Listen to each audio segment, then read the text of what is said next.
Gold trusted gold buyers తాకట్టులో ఉన్న బంగారాన్ని విడిపించి ఈ రోజు ఉన్న మార్కెట్ ధరకే కొనబడును. మరిన్ని వివరాలకు సంప్రదించండి 7771077720.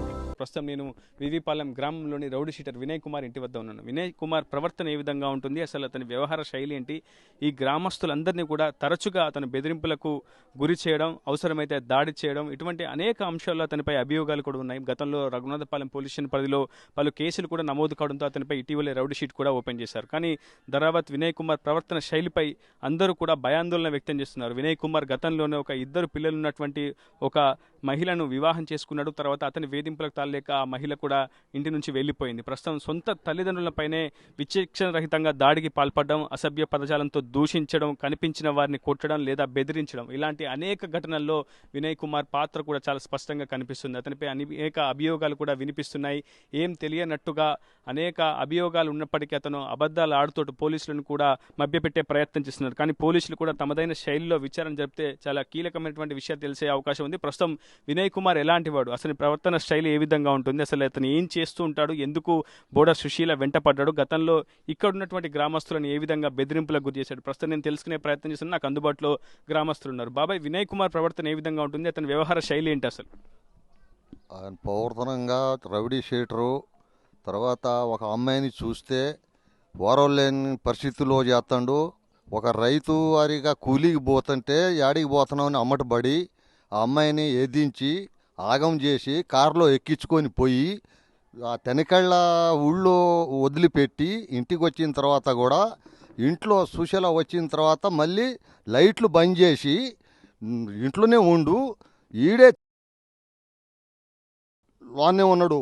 వీళ్ళు కంగారులో అతన్ని చూసుకోకుండా వాడు అమ్మాయిని బయటకు వచ్చి పండబెట్టిన తర్వాత వాడు ఇంట్లో నుంచే వచ్చి ఎట్ట చెప్పి మళ్ళీ ఎదురొమ్మున గుద్ది వజిన గుద్ది అసలు ఏం జరిగిందని ఆ ఇంట్లోనే ఉండి ఏం తెలియనట్టే ఎరిగి అంత ప్రవర్తనం చేస్తాడు.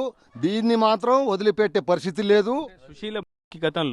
సుశీల అతనిపై కారణమనే అభియోగాలు ఉన్నాయి, ఆరోపణలు ఉన్నాయి. అతనిపై పోలీసులు కేసు. అంతకు ముందు ఇక్కడ ఉన్నటువంటి గ్రామస్తులతో అతని ప్రవర్తన ఏ విధంగా, మీలాంటి వ్యక్తులతో, పెద్ద మనుషులతో, స్థానికంగా ఉన్నటువంటి కుటుంబం, గంజాయి తాగటం, అతనితో ఇంకో 10 మంది పిల్లగాళ్ళు కూడా ఆగమవుతున్నారు ఆయనతో పాటు. వీళ్ళని చూసి వాళ్ళని చూసి వీళ్ళు ఇక ఎవరికి చెప్పలేని పరిస్థితి. ఇక్కడ ఏం జరుగుతున్నది ఇంకా మనకి ఇక్కడ గతంలో ఇక లోకల్లో ఉండే వాళ్ళకి తెలుసు. బాబా, ఏం జరిగింది? వినయ్ ఎట్లా ఉండేవాడు, వినయ్ ప్రవర్తన ఎట్లా ఉంటుంది అసలు? మామూలుగా సార్, మా డేంజర్ మామూలు వ్యక్తి కదా, సైకో ఆయన. ఎవరిని చూస్తే కనుక మామూలుగా వదిలిపెట్టాడు సార్. అట్లాంటి సైకో ఎదవగాడు. వాళ్ళ పెదనాన్ని కాలు ఇస్త్రికి కొట్టిండు సార్. హాము అనేది వాడికి కొట్టిండు. మామూలు టార్చర్ పెట్టలేదు సార్. మా మేనమామ కొడుకు సార్ ఆయన. దయచేసి వాడిని లైఫ్లో బయటికి రాకుండా చూడండి. అది ప్రస్తుతం మహిళలు కూడా ఉన్నారు. మహిళలు ఏం చెప్తారో చూద్దాం. ఎందుకంటే ప్రస్తుతం బోడ సుశీల కారకుడు కూడా వినయ్ అనే అభియోగాలు ఉన్నాయి కాబట్టి అసలు ఇక్కడ ఉన్నటువంటి మహిళలు వినయ్ కుమార్తో ఎటువంటి ఇబ్బందులు ఎదుర్కొంటున్నారో తెలుసుకునే ప్రయత్నం చేద్దాం. అమ్మ, ఏం జరుగుతుంది అసలు మీ కాలనీలో? వినయ్ కుమార్ అంటేనే అందరూ హడలు చేస్తున్నారు. ఏం జరుగుతుంది అసలు? సార్, పొద్దాక సైలెంట్గా ఉంటాడు. 5-6 దాటిందంటే రౌడీలాగా తయారవుతాడు. ఎవరు ఈ బెజాట్లో చిన్నోళ్ళు కానీ పెద్దోళ్ళు కానీ రోడ్డు మీద నుంచున్న స్పీడ్గా కారు తెస్తాడు. ఆ భయానికి ఎవరింట్లో వాళ్ళు వెళ్ళిపోతాం. మరి కారుతో గుద్దేస్తే పరిస్థితి ఏందని మేమేం దారి తప్పుకుంటాం సార్. ఏది అన్నా వాడి ఇంటికి వెళ్ళి చూసినా నలుగురు ఆడోళ్ళు కూర్చొని మా ఇంట్లో మాటలు మేము మాట్లాడుకున్నా నా గురించే మాట్లాడుతారు. బూతులు బాగా తిడతాడు. నోటికి వచ్చిన కూతలు కూస్తాడు. చంపుతా, నరుగుతా, 10 మందిని చంపినా ఒకటే కేసు, ఒక్కరిని చంపినా ఒకటే కేసు అంటాడు. అయినా మేము ఈడు గంజాయి దాగి ఇట్లా ఉగుష్టం పొంగుతుండు, ఈడు జోలి మనకెందుకు లేని మేము ఎవరి ఇళ్లలో వాళ్ళు ఉంటాం సార్. అలాగనే నైట్ 12-1 మా మర్ది, మా తోటికి వాళ్ళు కొద్దిగా మందులిచ్చినాం మేము. ఎందుకంటే తల్లి తండ్రిని గంజాయి దాగి బాగా వాళ్ళని కొడుతుండు. భార్యని 6 నెలల క్రితమే కొట్టి పంపేసిండు. అమ్మాయి భయానికి రాటలే, కాపురానికి ఈడ ఉంటలే, ప్రేమించి పెళ్లి చేసుకుంటూ అమ్మాయిని కూడా, ఒక బిడ్డ కొడుకు. అమ్మాయి 6 నెలల నుంచి ఆడనే ఉంటుంది. 6 నెలల నుంచి అమ్మాయి అక్కడ తల్లిగారింటి కాడ ఉంటుంది. ఈ అమ్మాయిని టార్చర్ పెడుతుండు. నా భార్య పోయింది, నేనంటే నీకు ఇష్టం లేదా, నువ్వు నాతో రా, నీ మొగుడిని నీ కొడుకుని వదిలేసేయి, నిన్ను నేను దూరంగా తీసుకుపోయి నేను సాదుకుంటా, మన ఇద్దరమే ఉందాం అని ఈ అమ్మాయి పత్తి చేనులో పత్తి తీటాకి పోతే ఆడికి పోయి 3 గంటలు మధ్యాహ్నం 1ంటికి పోయి సాయంత్రం 4:30 దాకా అమ్మాయిని బాగా టార్చర్ పెట్టిండు. అక్కడి నుంచి లాక్కపోయి వైరా తీసుకుపోయి వైరాలో 1.5 గంట ఆడ ఉంచిండు, కారుకు లాకేసిండు. అమ్మాయి నువ్వు బయటికి పోతే నేను లేకపోతే నువ్వు పోవద్దు ఎక్కడికి, నేను వాటర్ బాటిల్ చేస్తానని అమ్మాయిని వైరా సెంటర్లో ఒక పక్కని కారు ఆపేసి అమ్మాయిని అందుట్లో ఉంచి లాక్ చేసి ఆయన పోయి వాటర్ బాటిల్ తెచ్చుకొని మళ్ళీ ఆ తనిఖీల కుంచెర్ల మధ్యలో తీసుకొచ్చి ఆడ మళ్ళీ కొట్టిండు. అమ్మాయిని కొట్టి ఎక్కడ కారు రాని దెబ్బలు కొట్టి, నువ్వు వస్తానంటేనే నిన్ను రేపు కానీ ఎల్లుండి కానీ పండగ వెళ్ళిపోయిన తెల్లారి మన ఇద్దరం వెళ్ళిపోదాం దూరంగా ఎక్కడో, ఇవాళ పండగ కానీ నువ్వు నేను వస్తానని ఒప్పుకుంటున్నావు కదా, రేపు ఎల్లుండి మనం వెళ్ళిపోదాం, నిన్ను తనికెళ్ళ స్టేజ్ కాడ నేను దింపేస్తా అని భయపడి అమ్మాయిని భయపెడుతుంటే, సరే నేను వస్తా పండగ వెళ్ళిన తెల్లారి మనం వెళ్ళిపోదాం అని ఆ అమ్మాయి ఒప్పుకుంది సార్.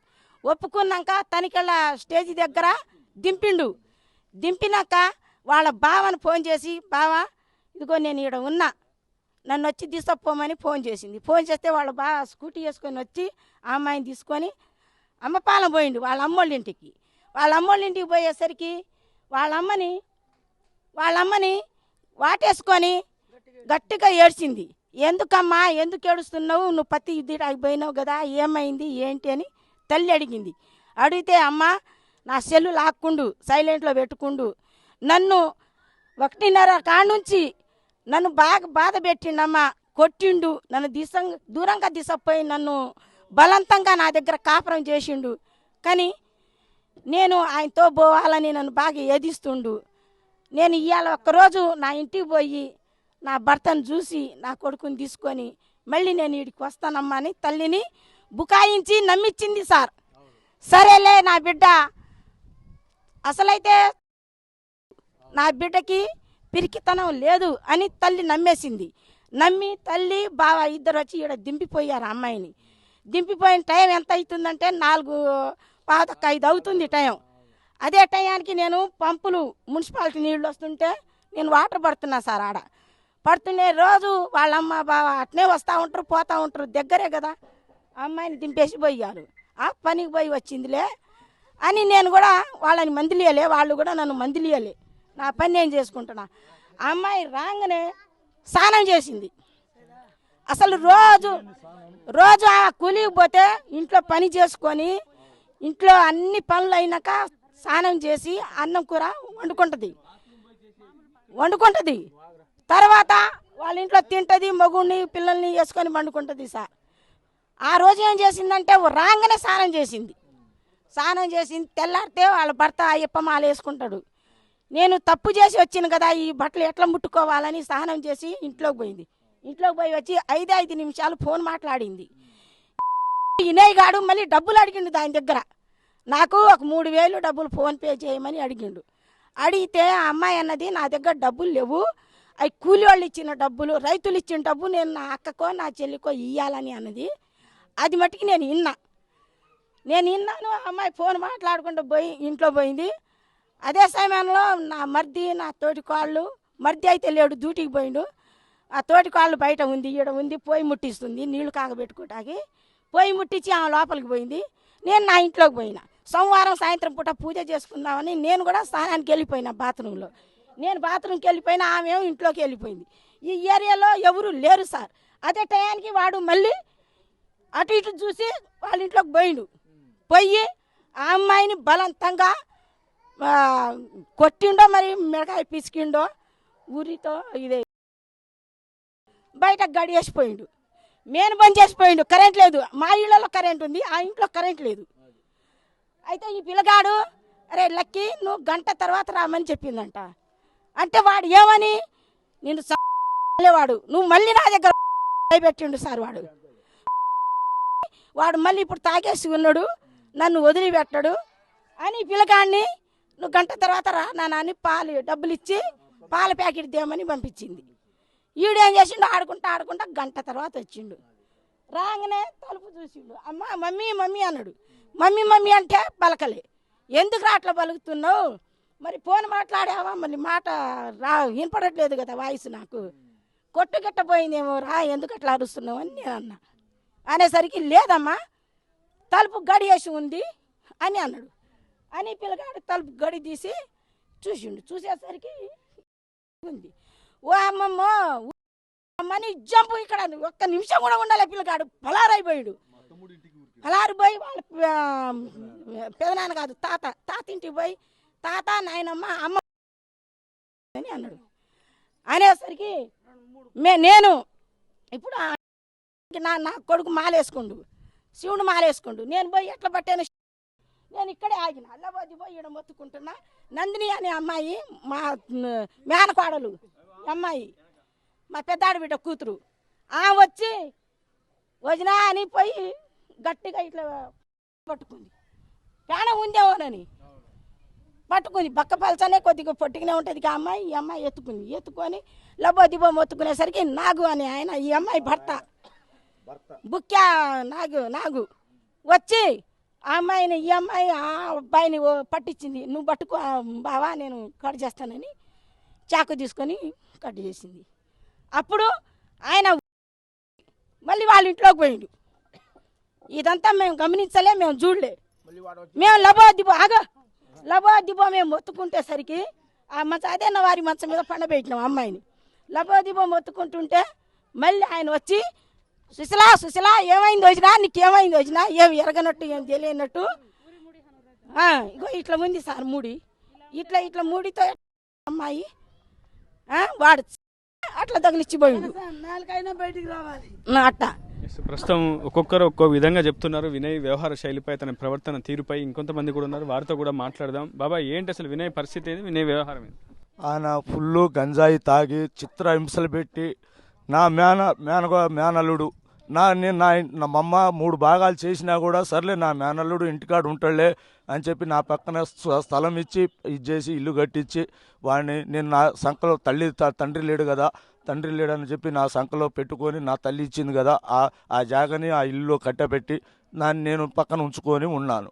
అయినా కూడా గంజాయి ఫుల్ డ్రగ్స్ తయారు చేసి వాళ్ళ అయ్య కూడా సపోర్ట్ ఉన్నాడు దాంట్లో.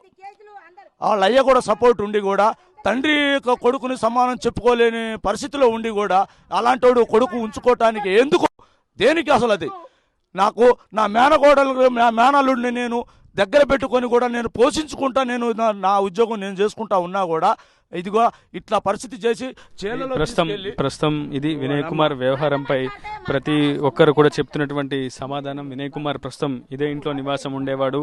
తరచుగా ఈ ఇంట్లో నివాసం ఉంటూనే అటు సుశీల ఇంటి వైపుకు తరచుగా వెళ్లడం, ఆమెని వేధింపులకు గురి చేయడం చేసేవాడు. ఈ రహదారిలో చాలా వేగంగా కారును డ్రైవ్ చేసుకుంటూ వస్తూ కనిపించిన వాళ్ళని కూడా గుద్దేవాడు, యాక్సిడెంట్ చేసేవాడు అని చెప్పి స్థానికులు చెప్తున్నారు. అందుకే అతను కారు నడుపుతున్నప్పుడు అతనికి ఎదురుగా వెళ్లే ధైర్యం కూడా తాము చేయమని చెప్తున్నారు. ప్రస్తుతం గంజాయి మత్తులో విపరీతంగా గంజాయి తాగడం, ఇక్కడ స్థానిక యువతకు కూడా గంజాయిని అలవాటు చేయడం, గంజాయి స్మగ్లర్గా మారడం, తన కారులోనే గంజాయి పొట్లాలను తీసుకొచ్చి వేరే వాళ్ళకి విక్రయించడం వంటివి అటు వినయ్ కుమార్ చేసేవాడని చెప్పి కూడా ఇక్కడ ఉన్నటువంటి స్థానికులు చెప్తున్నారు. ప్రస్తుతం మీకు చూస్తున్నటువంటి ఈ ఆటోను కూడా అతనే విచక్షణరహితంగా మత్తులో ఉన్న సమయంలో ఈ ఆటోను కూడా పూర్తిగా ధ్వంసం చేశాడు. ఈ ఘటనపై కూడా రఘునాథపాలెం పోలీసులకు ఫిర్యాదు అందింది. ఆ ఘటనపై కూడా కేసు నమోదు చేస్తున్నారు. ఏదేమైనప్పటికీ ప్రస్తుతం సుశీల కారకుడైనటువంటి రౌడీ షీటర్ ధరావత్ వినయ్ కుమార్ను కఠినంగా శిక్షించాలని, అతను వివిపాలెం గ్రామం నుంచి వెలివేయాలని కూడా ప్రస్తుతం ఈ గ్రామస్తులంతా కూడా డిమాండ్ చేస్తున్నారు. ఇది వీడియో జర్నలిస్ట్ నాగేంద్రబాబుతో రిపోర్టర్ ఉదయ్, RTV ఖమ్మం, రఘునాథపాలెం, వేవిపాలెం నుంచి. తెలుగులో ఫాస్టెస్ట్ న్యూస్ ఇప్పుడు కొత్త అవతారంలో 5 సెకండ్లోనే పూర్తి వార్తా సమాచారం మీ చేతిలో. సోషల్ మీడియా ట్రెండ్స్ మీ కళ్ళ ముందుకే live TV and voice search ఆప్షన్స్తో ఇప్పుడే డౌన్లోడ్ చేయండి. యాప్ లింక్ డిస్క్రిప్షన్లో ఉంది.